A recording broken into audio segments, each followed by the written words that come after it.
habis lulus itu mau kemana, mau ngapain. Tapi kan sah-sah saja bagi mereka yang mau lulus di semester 14 misalnya.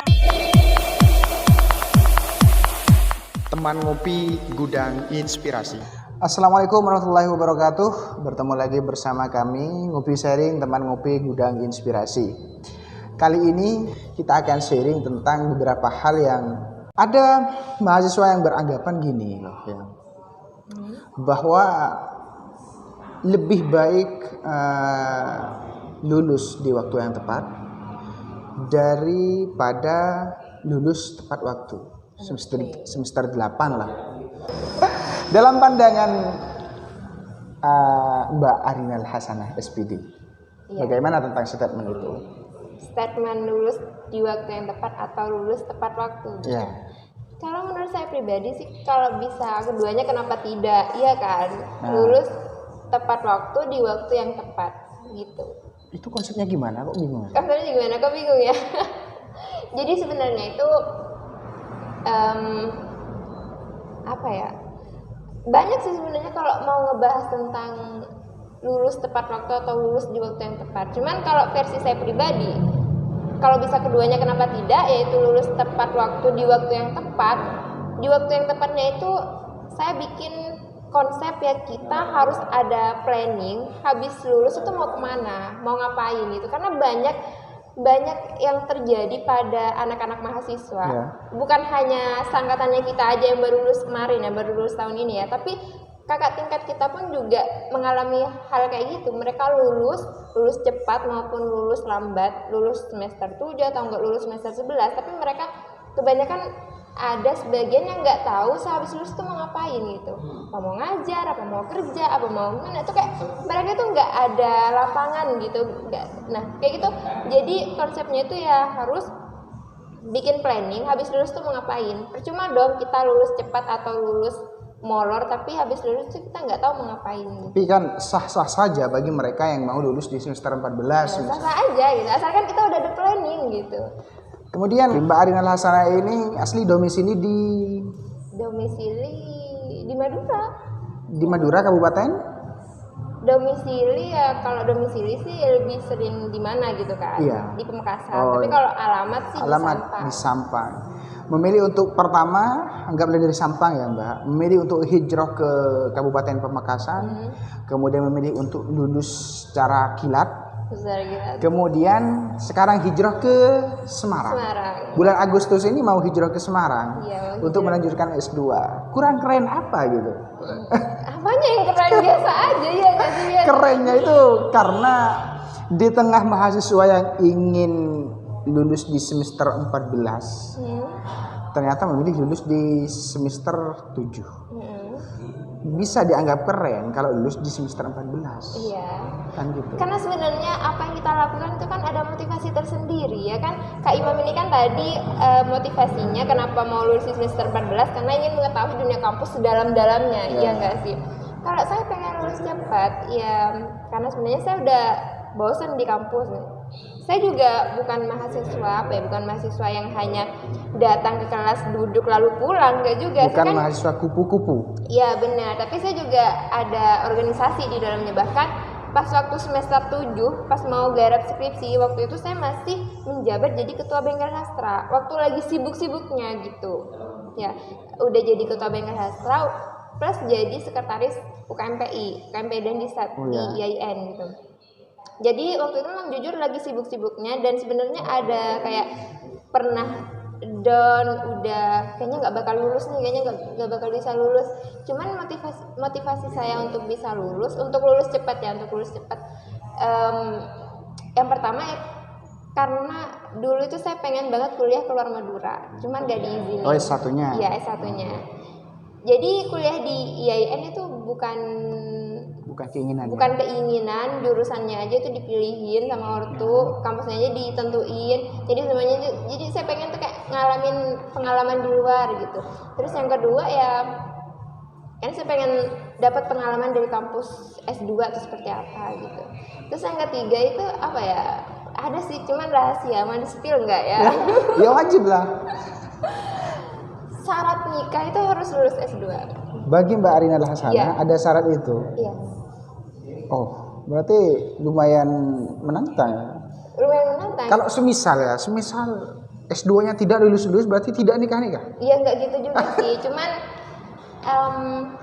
ada keinginan terbesar dari mertua saya tuh pengen punya menantu yang lulusan S2. Jadi mau gak mau, saya kan orangnya kayak gimana ya, kayak kalau udah sayang, kalau udah sayang sama seseorang, kalau udah kayak nganggep itu keluarga, mereka ingin apa saja tuh saya berusaha untuk penuhi. Jadi mertua saya pengen punya menantu lulusan S2, ya mau gak mau saya kayak ada keinginan besar untuk mewujudkan itu gitu. Meskipun dari segi mental saya masih bisa dikatakan nggak terlalu punya mental gitu. Apalagi di Semarang jujur ya nggak ada teman sama sekali dari Madura, nggak ada keluarga sama sekali. Bahkan sampai sekarang ini saya masih pusing mau tinggal di mana nanti pas di Semarang. Jadi setelah target S1 ini sudah selesai, berarti sekarang sudah ada target lagi bagaimana bisa selesai S2 secara kilat juga. Secara kilat juga. Targetnya berapa tahun ini? S2. 1 tahun setengah harus lulus S2. Harus wajib. Setelah itu OTW nikah. Ya, Insya Allah ya. Insya Allah sih. Cuman setelah saya pikir-pikir lagi ya, kayaknya nikah itu nggak segampang, nggak semudah yang kita bayangkan. Cuman ya kalau dipikirkan itu nggak bakal nikah, tapi kayak Mary Riana kalau nggak salah seperti itu. Jangan memikirkan hal yang berat setelah pernikahan, karena pernikahan itu akan membawa hal kemudahan gitu bagi hidup kita. Kan Mary Riana bilang kayak gitu kan. Cuman saya mikirnya itu kayak sekarang pokoknya aku walaupun lulus S2 tetap gak mau nikah, maksudnya nggak segampang nikah kecuali udah punya pendapatan atau nggak punya kerja gitu. Minimal pendapatannya ya 1 juta per bulan atau enggak, minimal ya, karena ya nikah itu kayak gak mudah gitu, gak gampang. Berarti jadi nikah itu belakangan aja, sekarang udah fokus S2 dulu. Nikah setelah satu setengah tahun S2 baru mau nikah setelah semua targetnya kan pasti punya target. Semua impian tercapai. Ya, ada yang sebenarnya kenapa saya ngajak sharing Mbak Ariel Hasana, karena bagi saya Mbak Ariel Hasana ini manajemen waktunya itu keren bagi saya. Ya, karena kan tidak mudah jadi sekretaris di PI ya, kemudian ketua di Bengkel Sastra. Nah, tetapi meluangkan waktu untuk mengerjakan skripsi, kan gitu. Kemudian setelah itu mau lanjut S2. Iya. Manajemen memanage waktunya itu sebenarnya bagaimana? Memanage waktunya ya, oke. Ya, saya tuh punya kebiasaan buruk. Ini kenapa saya sebut kebiasaan buruk? Karena kebiasaan ini tuh bisa dikatakan menjadi alasan hingga saya gak gemuk-gemuk gitu dari dulu. Kebiasaannya itu adalah tiap sebelum tidur itu pasti saya memikirkan hal apa yang akan saya lakukan di hari esoknya gitu. Jadi mulai dari bangun tidur sampai nanti pas mau tidur lagi tuh saya udah planning kan. Bahkan saya udah taruh di kalender kayak gitu. Makanya sebelum tidur saya kayak masih mikir dulu apa ya besok mau ngapain, besok mau kemana aja, besok ya intinya bikin schedule kegiatan yang besok itu benar-benar tersusun. Dan hari itu nggak percuma-cuma, kerjanya nggak cuma tidur, bangun, makan gitu. Perfeksionis banget ya. Itu kebiasaan buruk karena saya tuh bikin nggak bisa tidur, ya kan? Memikirkan hal itu aja bikin nggak bisa tidur kan. Butuh berjam-jam gitu. Untuk membuat planning saja butuh berjam-jam. Iya, butuh berjam-jam. Makanya kalau ada jadwal sama saya tuh kadang harus berapa hari sebelumnya karena udah tersusun. Bahkan ketemu sama Kak Imam aja dari berapa hari kemarin ya nggak sih? Itu risiko kita berpartner atau ya anggaplah berbisnis dengan orang perfeksionis. Ya mungkin ini terakhir ya Mbak Ariel Hasana. Terakhir. Kalau saya panggilnya Ariel Hasana itu rasanya kurang pas, Mbak Ariel Hasana SPD. Jangan panggil Ariel Hasana SPD karena teman-teman di luar sana, teman-teman kampus, teman-teman sosial media itu lebih sering tuh manggilnya Ana gitu. Ana Anaki. Itu nama apa? Nama pena, nama akun YouTube, nama akun IG, nama akun sosial media itu. Ana Anaki. Mbak Ana Anaki. Mungkin ada tips dan trik bagi mahasiswa agar lulus tepat waktu di waktu yang tepat. Tips and trick ya, lulus tepat waktu di waktu yang tepat. lulus kalau sebenarnya ini ada dua ya. Kalau kita mau lulus tepat waktu di waktu yang tepat, kita ini dulu ambil kalimat awal dulu, lulus tepat waktu ya kita jangan malas gitu. Jangan malas kan kalau mau lulus tepat waktu. Kerjakan tugas, kerjakan skripsi. Karena sebenarnya kayak gini, saya mau ngasih tahu konsep dosen ya. Dosen itu nggak bakal nge-gak ACC skripsi kalian kalau kalian mau bimbingan terus gitu. Jadi sebenarnya kalau kalian mau bimbingan terus, sekarang bimbingan, minggu depan bimbingan, minggu depannya lagi bimbingan, itu dosen pasti nge-ACC walaupun tulisannya kalian tuh jelek. Ada rasa iba mungkin ya Mbak dari iya, dosennya. ada rasa iba. Jadi kayak dosennya tuh kayak punya, oh ini berarti anak ini tuh sungguh-sungguh gitu, sungguh-sungguh mau mengerjakan skripsi meskipun dia tuh nggak tahu gitu apa yang dia mau tulis gitu kan. Dan dosen pun itu pasti ngasih arahan gitu. Jadi kuncinya jangan malas gitu. Kalau mau lulus di waktu yang tepat, ya kembali ke awal tadi kita harus bikin planning. Sekiranya habis lulus itu kita nggak bingung mau kemana.